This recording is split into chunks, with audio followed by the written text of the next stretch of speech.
tuklasin, pag-aralan natin, edukasyon sa pagpapakatao. Ako ang iyong guro, Teacher March, kaibigan mo, nagapay mo sa aralin.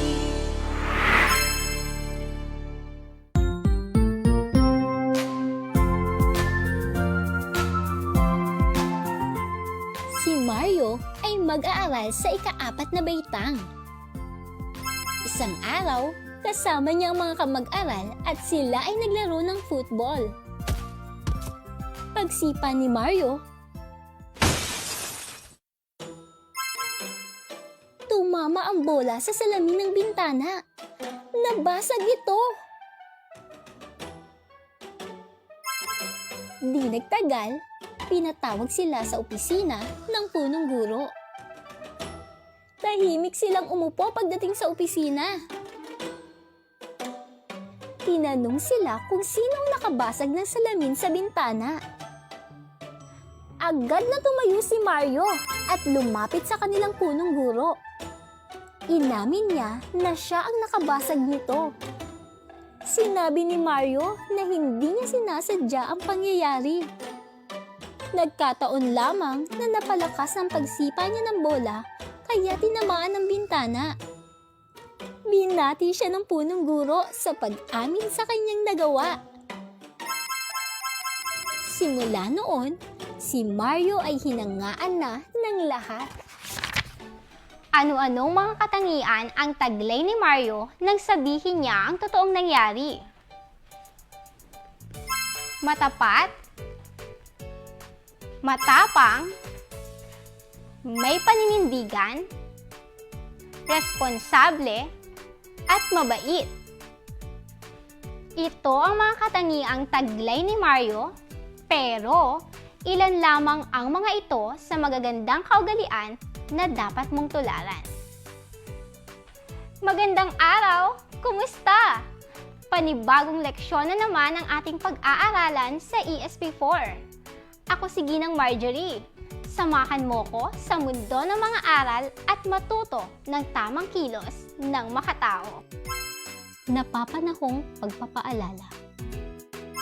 Makinig ng mabuti, sundin ang bawat panuto at ihanda na ang iyong ballpen at papel. Hello!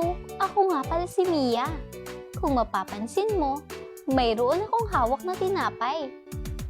Marami ang nagsabi sa akin na masarap daw ito. Malinamnam at mabilis makabusog, kaya bumili agad ako. Masarap naman ito, kaya lang ang anghang! Tubig!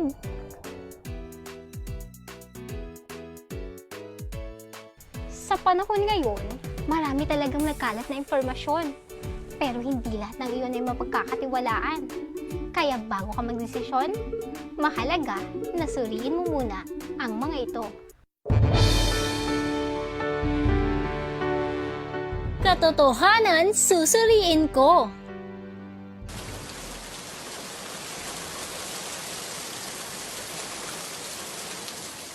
Martes, malakas ang ulan sa labas. Abala si Nanay Emma sa paghahanda ng almusal. Samantalang si Mia naman ay nagmamadaling pumasok sa kusina.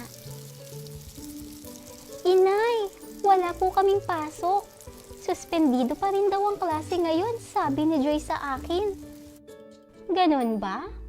Wala naman akong narinig sa radyo na suspendido ang klase ngayon. Pero inay, totoo raw po. Wala na naman kaming pasok ngayon. Sandali lang anak at tatawagan ko ang iyong guro.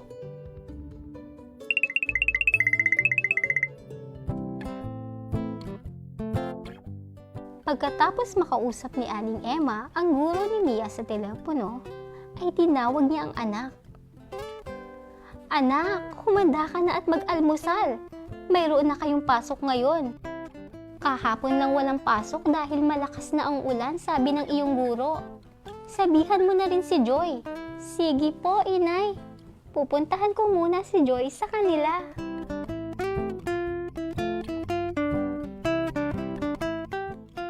Kung ikaw si Mia, ano ang natutuhan mo mula sa nangyari? A. Maging mapanuri sa mga impormasyong natatanggap. B. Maniwala agad sa impormasyong binibigay ng kaibigan. C. Humingi ng tulong sa taong kinauukulan upang malaman ang katotohanan. D. Timbangin muna ang mga impormasyon kung ito ay tama o mali.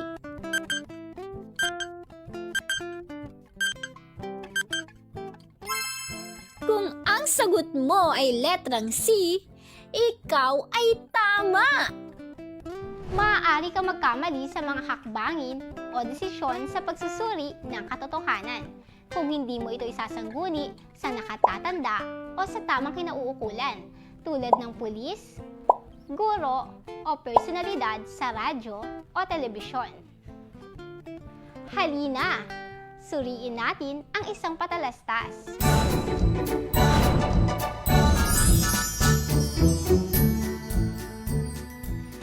Narito na ang iyong hanap. Bangong! Humahalimuyak! Magpapakinis ng iyong balat. Maghapon ka mang pawisan. Mananatili ang kapreskuhan. Freshy soap. Sa halagang abot kaya. Bili na! Batay sa patalastas, bibili ka ba ng produktong Freshy soap? Bakit? Habang pinag-iisipan mo ang sagot, panuurin uli natin ang patalastas.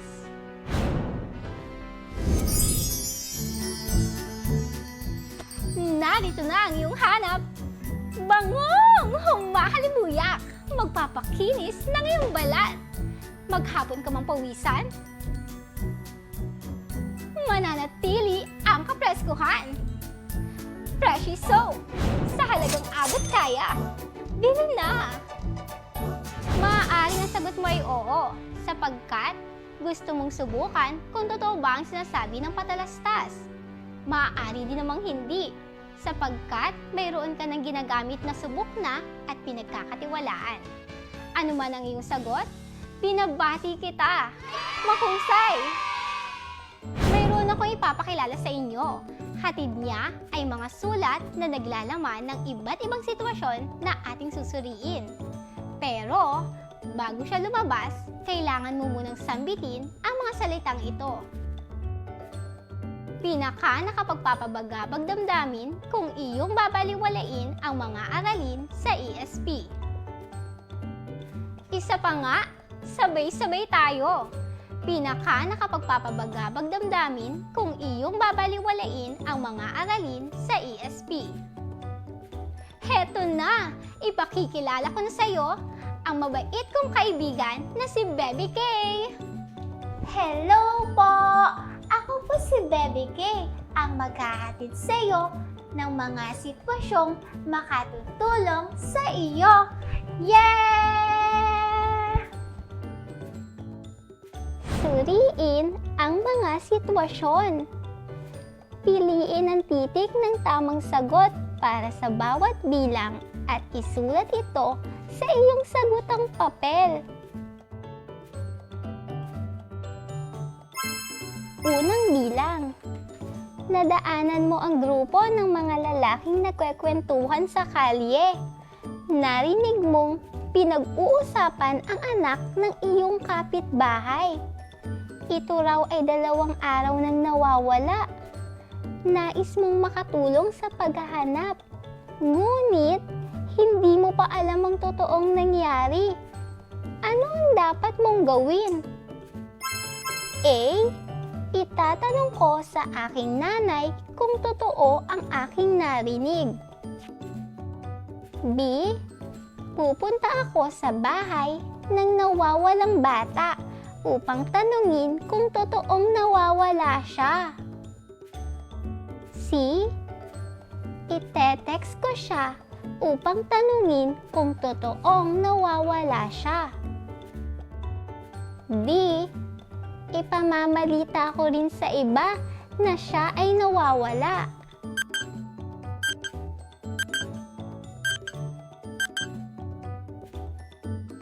tamang sagot ay letrang B. Ikalawang bilang. Sinabi sa patalastas na iyong narinig na masarap ang juice na binibenta sa isang grocery sa inyong lugar.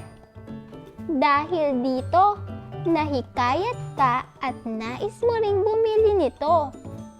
Paano ka nakasisiguro na masarap at ligtas ang produkto?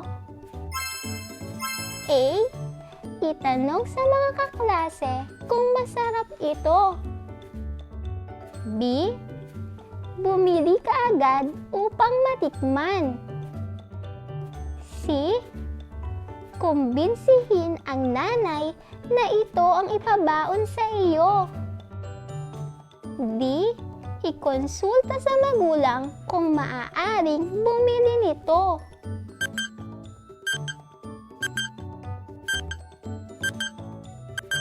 Ang tamang sagot ay letrang D. Pangatlong bilang. May paboritong programang pantelebisyon si Mar na sinusubaybayan araw-araw. Hangang-hanga siya sa pangunahing tauhan dahil magaling ito sa kanyang pakikipaglaban sa kaaway. Hindi siya natatalo. Nais niya itong tularan. Bilang isang kaibigan, ano ang sasabihin mo kay Mar? A. Itatanong kung anong oras ipinalalabas ang programa. B. Magiging astig siya kapag tinularan ang pangunahing tauhan. C. Hindi lahat ng ipinakikita sa palabas ay totoo at maaaring mangyari sa totoong buhay. D. Ihinto na ang panonood ng palabas na ito sa telebisyon.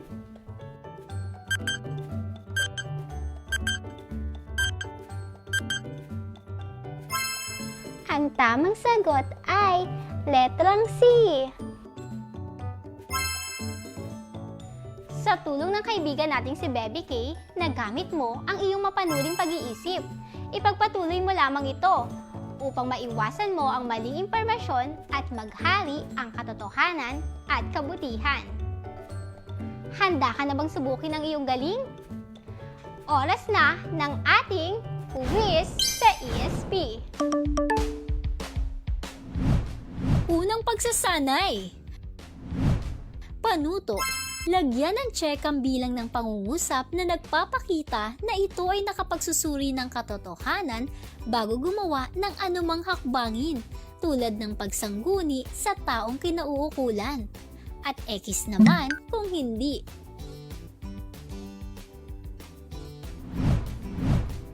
Unang bilang. Naipaliwanag ko ng maayos at may kumpletong detalye ang balita ukol sa bagyo dahil nakuha ko ito sa ulat mismo ng Pag-asa na siyang otoridad sa pag-uulat sa kalagayan ng panahon.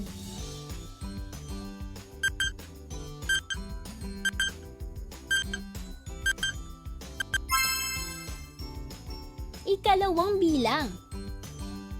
Sinasabi ko agad sa aking mga kaibigan ang balitang naririnig ko mula sa aking kapitbahay.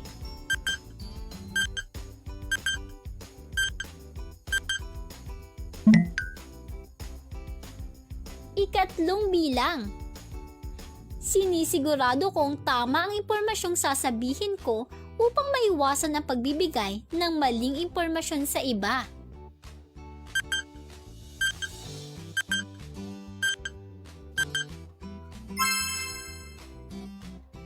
Ika-apat na bilang.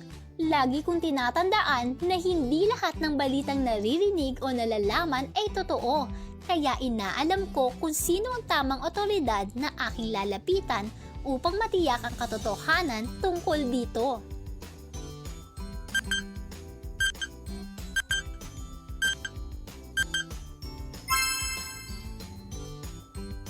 Ika-5 bilang. Iniiwasan kong makapagbigay ng maling impormasyon sa iba, kaya tinitiyak ko na sa tamang kinauukulan ako magsasangguni.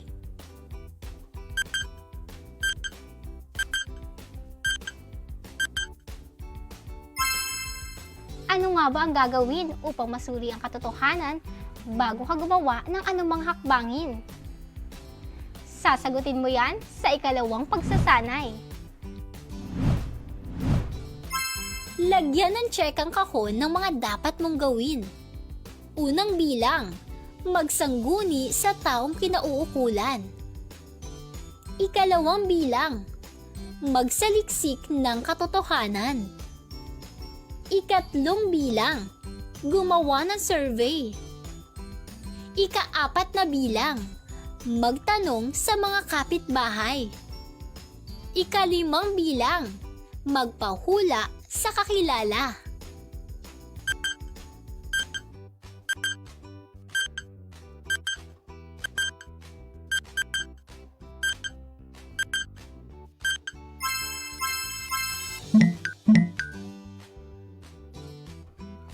Nakuha mo ba ang lahat ng tamang sagot?